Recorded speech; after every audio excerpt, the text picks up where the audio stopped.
let's go see what this truck is running like after it's warmed up for a bit. And it's very warm out, so doesn't need to warm up that much. But I can smell that. Smell gas. This is the truck. I've done some other shots of it before. Pretty cool. Let's get inside. Woo, hot. Got to make sure my shirt's tucked in so I don't burn myself on the seat.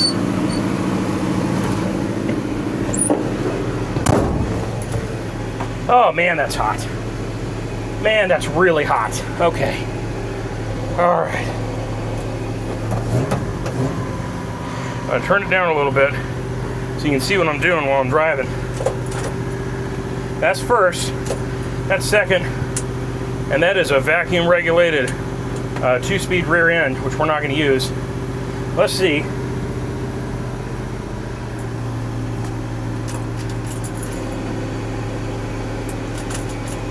All right, a little more choke off.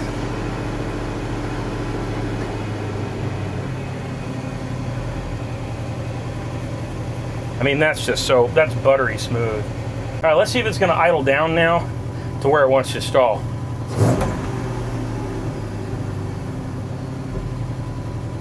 That's pretty good. So this is so far the best start that we've gotten out of this truck. The seatbelt keeps falling out. Yeah. So down here, really cool. You can see it's called lever lock down there. And you hold the brake in really tight and it hydraulically locks the brake. So now the brake's off. Technically speaking, the emergency brake's right there, but I doubt that it works. So, all right. Let's see how this goes.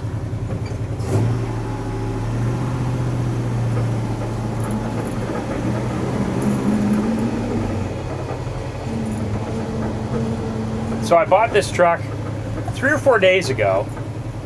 What in the world does that sound? PTO's off, dump bed's all the way down. I do not know what that sound is. I'm gonna sit here for a minute. I'm gonna turn this, oh, I don't think I can turn this around. Wait, maybe I can. There we go. So I bought this truck 3 or 4 days ago off of Cooper Farms, or it's Cooper Vineyard. Really, really cool people. Yeah, it was really cool to see the whole process of, or just what they've been using, because they didn't have a ton of new stuff on their farm, like almost everything. Ow. Ah. What in the world? Ah. Oh. There we go. Almost everything on the farm was old. Not this old. This is 67, not quite that old, but almost everything on the farm was aged super well. And so I bought this thing, $1,500. Wasn't running. It didn't need much. Needed a battery. That's a big one. Needed to run hard for a little bit. It was definitely cleaning out some like old fuel or something. It's running great now. I topped it off. It runs great. So I'm gonna pull it down to the to my parking lot, and then I'm gonna get our dash mount, and then we're gonna take it on a drive. Stand in this wonderful creation for a second. It's hot out there. All right. 1967. I'll take you off of my thing. 1967 Ford F600. It's got the 330 engine, which is, I'm told, is a board under 360. They did it so it wouldn't overheat. Apparently these things got pretty hot. This has factory headers and true duals that pop out right there. Absolutely enormous bell housing on the rear end. PTO driven dump bed, which I'll tell you what, I'll set it up right now so I can show you. I showed you earlier. There's our PTO driven that you let off the clutch to let it up. Hold on. All right, I'm gonna keep talking to the mic while I get in here and do this thing, and hopefully you guys can hear what I'm saying. So, right now, I'm shifting in the clutch. I'm pulling the PTO down. It's gonna grind just a bit. And then I'm pulling the engagement down, the black lever. And now I'm gonna let off of the clutch, and you should start seeing that bed lift. And there it goes.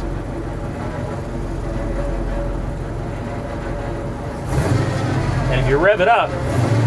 It's PTO driven, so it's related to the RPMs. And that's it. And then all you got to do, release the PTO, pull it out, and then push the step forward, and it'll start coming down. You have a little bit of control over how fast it comes down, but not much. Like, I can stop it, but it's pretty much coming down whenever it wants to. And boom, there it is. All right. Pretty cool. All right, so I'm gonna take this on a drive down to, well, probably just down the road. So the last few drives that I've done have been fairly difficult. Partly because it keeps wanting to stall out. It seems to be running really well today, which is why I'm gonna do it.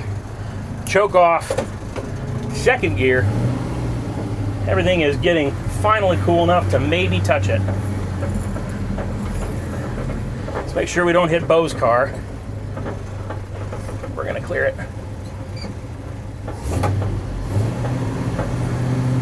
Let that wheel spin. Now we're gonna let these fine people go, because once this thing starts going, it is slow, so slow. It is slow. That's what it is. All right, somebody's turning way down there. We're gonna go. Woo. All right. There's third.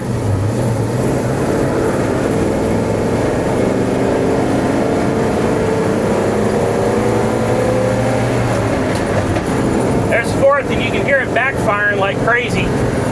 So it's definitely still too rich. But it is running good.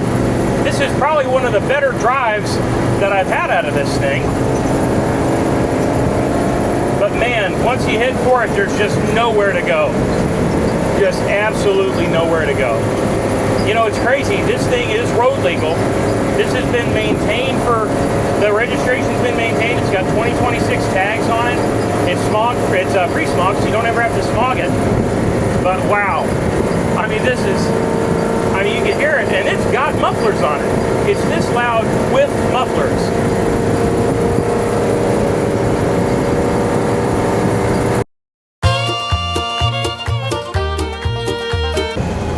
All right, down to third, down to second, and let's see if it's just going to let us idle here.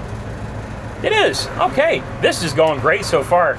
So I think if it's going this well, we're going to go down to our friends at Doherty Tire of Standard outside of Sonora and see if they can talk to us about some tires. I get the feeling it's going to be a pretty painful conversation. And yeah, we'll see what happens. But let's go ahead and get down there, because these tires, almost all of them are Widowmakers. The fronts are bad, the backs are not great. So, but I got to tell you, it really is fun. And now that it's actually running okay and I can kind of putz around in it, well, putz around is the wrong word for a truck this size, but you know, kind of beat around in it, just, you know, tip tap around town. I'm going uphill and forth. What in the world vehicle would ever go uphill and forth? Oh, at like 35 miles an hour. I mean, that's just something else.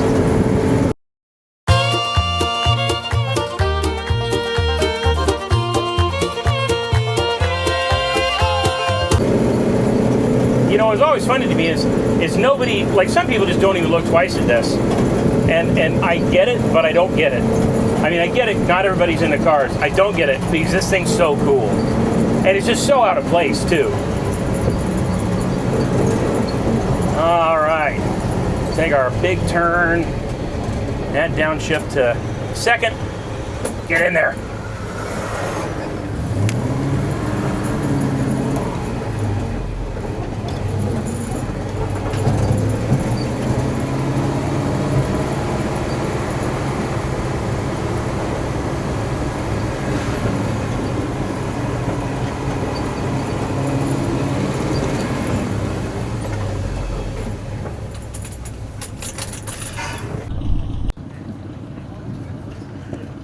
All right, so they said there's no way they can tell me right off the bat what it's going to be. So they said they're going to give me a call the next day or two, which is fine. These things do not exactly roll in every other day.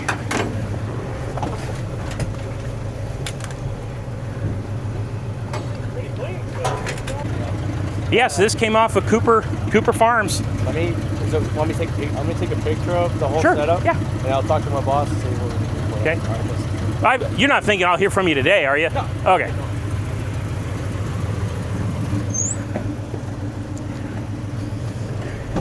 Nice guy. He's the one that sold me pretty much all of the tires on my fleet. So yeah, cool dude. So he's gonna take a picture, get an idea of what everything looks like, and then we're gonna head home, I guess. Actually, we might run over to Avery and see what they can do about a muffler on this thing.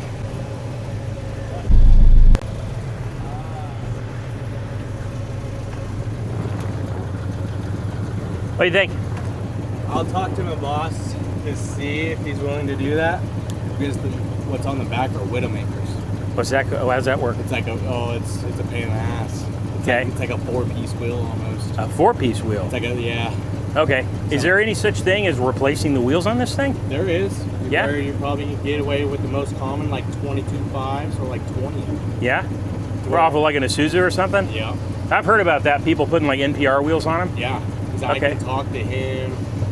I can talk tonight or tomorrow. Yeah. To see what he thinks Yeah. the best option is. Well, I'm for looking at wheels. you guys here because at the end of the day, I just want to be able to use it. 100%. And I know guys have gotten these things on the road. Oh yeah. And so there's a way. Yeah. Because we just And I don't have a lot of money in it, so. let me talk to Mikey. Yeah. And then we'll go from there. Thanks, man. All right, Jesse. See you later. Have a good day. All right. My dad would get so mad about me slamming the door like that. Okay. All right. Well, I wouldn't be that surprised if the wheels are the biggest thing I end up putting on this thing.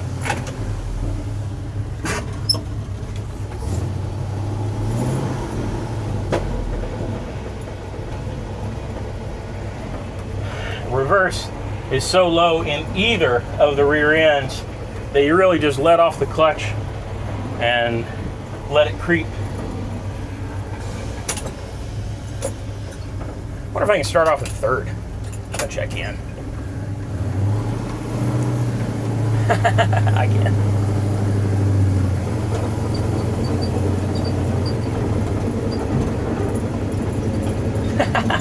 Of course I can.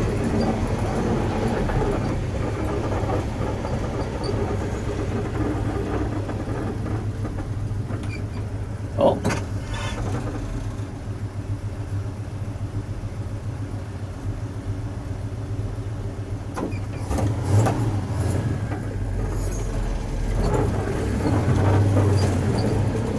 Nice lady let me in.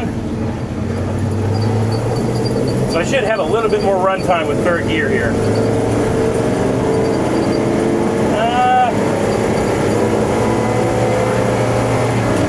I would say that's about the top end. So it's basically a 2-speed. 2 towing gears and two running gears. That's hilarious.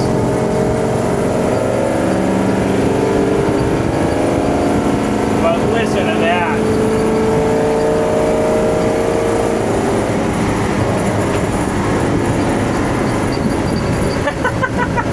That's awesome. Oh, that's so much fun. And of course, I'm the only one that can actually drive this thing. So it's, you know, if we're doing dump runs in this, it's me. It's funny when you're slowing down and you're steering, you get the same feeling you do. Man, that's hot. You get the same feeling you do when like your car stalls out and all of a sudden you don't have power steering anymore, but you just don't have power steering. It's just that way all the time. Oh man, I got to keep this up because the sun is just beating me. I think it's like 100 degrees today. It is hot, hot, hot, hot. Oh, should have been paying more attention.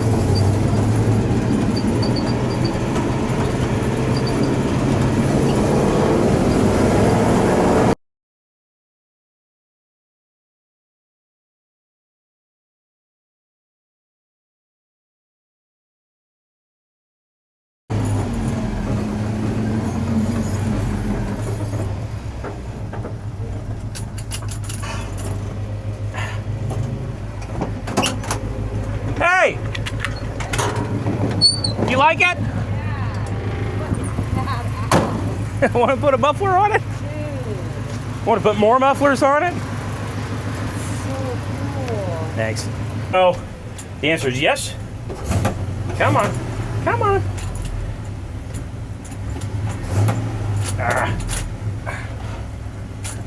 That's first. Come on. It doesn't want to go in third. Let it out. Okay, it's in third. Barely. Roll, roll, roll, roll, roll. All right, now we're gonna go see Divine Shine and see if he wants to take the old logos off very carefully and then put some Poppy's patina on it for me. It definitely needs to be clay barred. A bunch of dirt just in the paint. It's so loud in here. All right. Well, back to the shop it is then. Maybe I'll call my buddy, see if he's at his shop.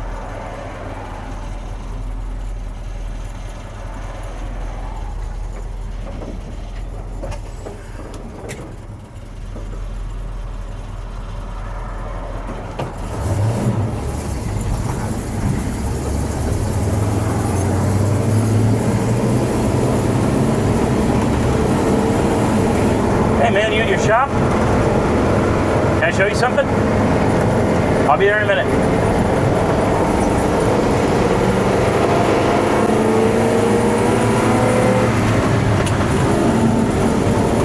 So that's the sound. While there is certainly a part of me that loves it. You know, the very Tim Allen part of me. The truth is, I have a hard time thinking about going anywhere with mufflers that loud. You know, this is not a hot rod. I think I'd feel very differently if it was a hot rod. If it was a little more nimble, if I could rip it out around corners. The truth is that this is an F600 with a dump bed. I mean, this is a cool truck, but it is not it is not that, you know. And so, yeah, you know, I don't want to quiet it down completely. But Corey says we're going to put some high flow, you know, heavy duty, big guy in industrial truck mufflers on there. And he said you'll still get a rumble because you got duals, so it's still going to have some rumble, but it's not going to be nearly as loud. And that's exactly what I want. And I think a lot about my granddad. You know, he started his company. I think like, oh wow, he would have driven the trucks like these, but he wouldn't have. He started his business in the 80s, I think, late 70s, early 80s. No, it would have been 80s. It was right around when my parents got married. And he wasn't really driving the trucks. I definitely think he drove some trucks early on. I don't know, maybe he did want to drive one of these because that would have, at this point, in the mid 80s, this truck would have been about 30 years, almost 30 years old. And there are definitely still 30-year-old industrial trucks in use, just not in California because all the diesels got ruled out in 2011. So, or all the pre-2011s did. Oh yeah. There's no like that's it. This is fourth gear. There's nothing else.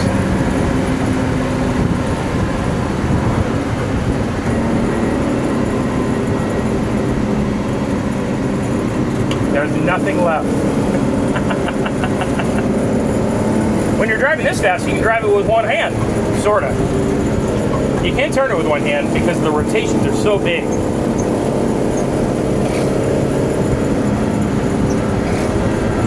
My mechanic, who works on all my other stuff, said no. I didn't even say anything. I walked in and he said, nope, I'm not working on it. So we'll have to find somebody extra to look at this thing. Well, you know, whenever it needs something mechanical, right now it just needs a good tune on the carburetor.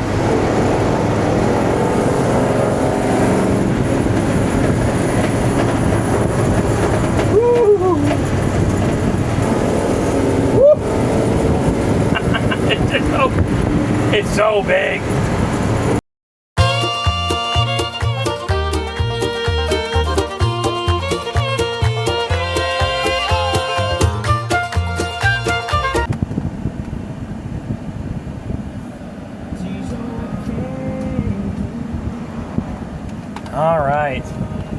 So I'm calling it a day, and I'm going to go ahead and head home. That's marginally better, I think.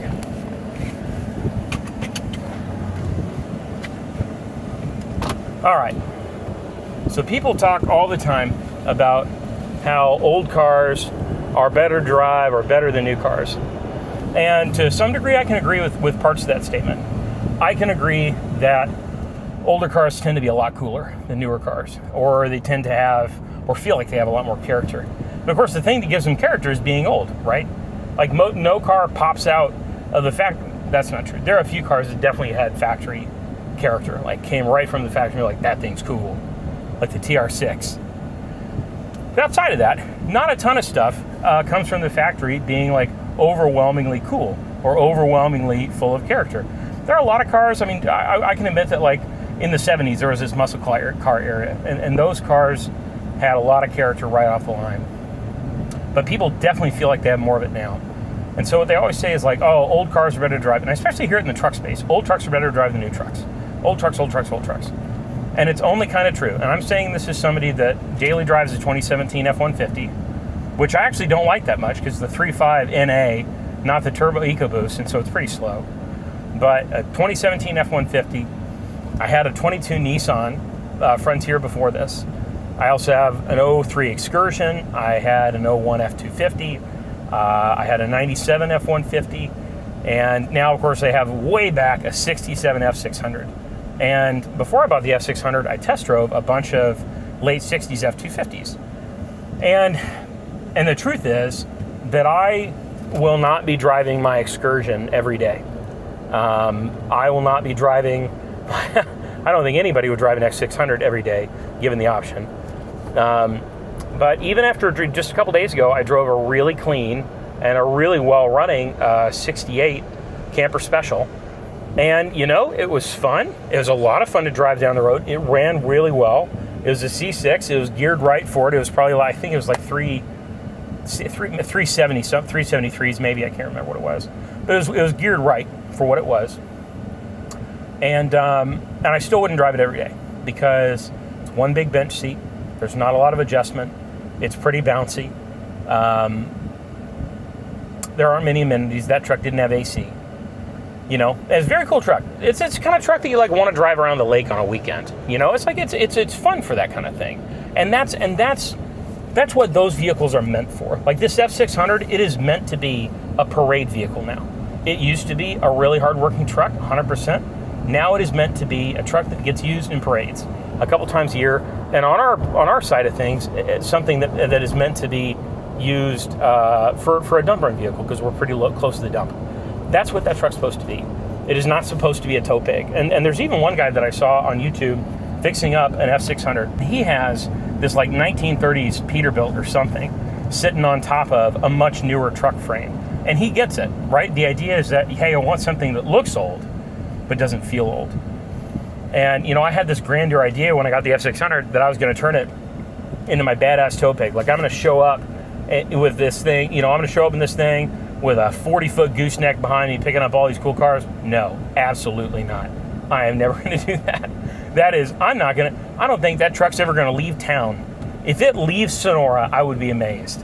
And it's because it tops, like, you're in fourth gear at like 35 miles an hour. You know? You just can't make sense of driving something like that. The Excursion, cool truck.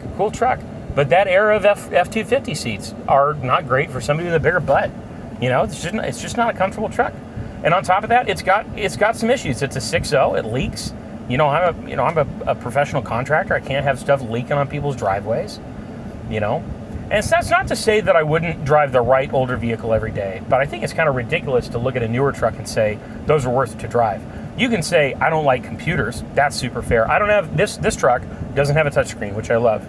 It's one of the last years of F-150 that you could get without a touchscreen. I think that is such an awesome feature. I love it. And if I was going to get a new truck, I think I would look for something without a touchscreen. A newer truck. Every new truck has a touchscreen because it's cheap. It's not because people want them. It's because it's cheaper to build them. But at the end of the day, they are more comfortable. They're 100% more comfortable, and they tend to be more reliable. You know, I think there's a lot of guys who say, oh, well, you know, good luck on your third transmission on this or that truck. It's like, certainly there are outliers, right? But like the new 6.7s, they're great engines. You know, there's a ton of them with 500,000 miles or more. I mean, you can't argue that. You can say that you don't like the way a 6.7 feels, and I agree. It doesn't sound like a diesel's supposed to, you know? Like my Excursion sounds like a diesel, you know? So I get why people have this argument, but the truth is, new stuff is better to drive, and it's definitely safer. You know, I feel a lot more comfortable. I'll put my kid in my Excursion because you can, you know, beat that over pretty much anybody. But, you know, will my kid ever be inside my F600 outside of a parade setting? No, probably not. Probably not. So, yeah, it is what it is. But certainly that old stuff has character and it has a place. I just don't think it's daily drivers.